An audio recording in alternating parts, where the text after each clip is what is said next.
এটা একটা গভীর ষড়যন্ত্র। সেন্ট্রাল শক্তির একাংশকে ব্যবহার করে সীমান্ত লুজ করে হামলা করিয়ে ফেরত দিয়েছে কিনা। ওয়াকফ সংশোধনী আইনের বিরোধিতা ঘিরে অগ্নিগর্ভ মুর্শিদাবাদে ইতিমধ্যেই কয়েকজনের মৃত্যু হয়েছে। সুতি থেকে শামশেরগঞ্জ থমথমে গোটা এলাকা। পরিস্থিতি নিয়ন্ত্রণে আনতে নামানো হয়েছে কেন্দ্রীয় বাহিনী। ফাস্ট ফুড তো ফাস্ট লাইফের একটা পার্ট, সো প্রবলেম তো হবে, বাট আমার সলিউশন তারা। 5 দশক ধরে গ্যাস অম্বল ও পেটের সমস্যার একমাত্র সমাধান গ্যাস নল। পুলিশের সঙ্গে যৌথভাবে কাজ করছেন বিএসএফ সিআরপিএফ জওয়ানরা। এই প্রেক্ষাপটে বিজেপির বিরুদ্ধে পরিকল্পিত ষড়যন্ত্রের বিস্ফোরক অভিযোগ তুললেন কুণাল ঘোষ।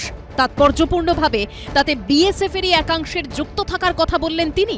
একটা অভিযোগ আসছে যে বিএসএফ এর একাংশের সহযোগিতায় সীমান্ত থেকে কিছু আপত্তিকর হামলাকারীকে ঢুকিয়ে বাংলাকে বদনাম করার জন্য, ইস্যু করার জন্য, প্ররোচনা দেওয়ার জন্য এই গন্ডগোল করানো হয়েছে। যে মুখগুলো গন্ডগোল করেছে তাদের মূল পান্ডাদের এলাকার মানুষ চিনতে পারছে না। আর যদি আপনার কথাই আমি বিশ্বাস করি যে বিরোধীদের লোক ঢুকিয়েছে, তো আপনার পুলিশ কি করছে? আপনার পুলিশ হাত গুটিয়ে বসে আছে। যারা হিন্দুদের বাড়ি জ্বালাচ্ছে তাদেরকে ধরতে পারেনি আপনার পুলিশ।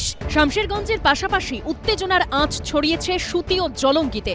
জলঙ্গি থেকে প্রায় 5 কিলোমিটার দূরে বাংলাদেশ সীমান্ত, ওপারে কুষ্টিয়া। অন্যদিকে সুতির ওপারে রয়েছে বাংলাদেশের চাঁপাইনবাবগঞ্জ। সাজুর মোড় থেকে তার দূরত্ব 12 কিলোমিটার। একটা গোপন ব্লুপ্রিন্টের মাধ্যমে বিএসএফ এর একাংশকে কাজে লাগিয়ে দুষ্কৃতী হামলাবাজ যারা এই ধরনের কাজ করে তাদেরকে বিএসএফ এর একাংশের সহযোগিতায় ঢুকিয়ে গন্ডগোল করিয়ে আবার সরিয়ে দেওয়া হয়েছে।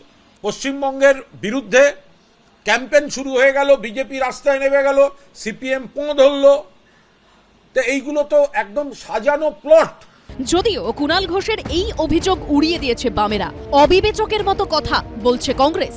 কেন এই ঘটনা ঘটল এই বিষয়টি কিন্তু প্রথম নজর দেওয়া প্রয়োজন। পুলিশ প্রশাসন যারা আছেন, লোকাল অ্যাডমিনিস্ট্রেশন আছেন, তারা টোটাল জিনিসটা কন্ট্রোল করতে কেন ব্যর্থ হলেন? চাকরিহারাদের যে কান্না, তাদের যে লড়াই, সেটাকে ধুয়ে মুছে সাফ করার জন্য বিজেপি আর তৃণমূল মুর্শিদাবাদের দাঙ্গা তৈরি করছে, সংগঠিত করছে এবং পুলিশ প্রশাসনকে দিয়ে মমতার যে সুযোগ করে দিয়েছেন। তারা চাকরিজীবীদের লাথি মারতে পারে, তারা মীনাক্ষীদের নামে মিথ্যা মামলা করতে পারে, কিন্তু ধর্ষক এবং দাঙ্গাবাজদের ধরতে পারে না। মুর্শিদাবাদে অশান্তি ছড়িয়ে পড়ার নেপথ্যে গুজব রটানোকে অনেকটাই দায়ী করছেন রাজ্য পুলিশের শীর্ষ কর্তারা।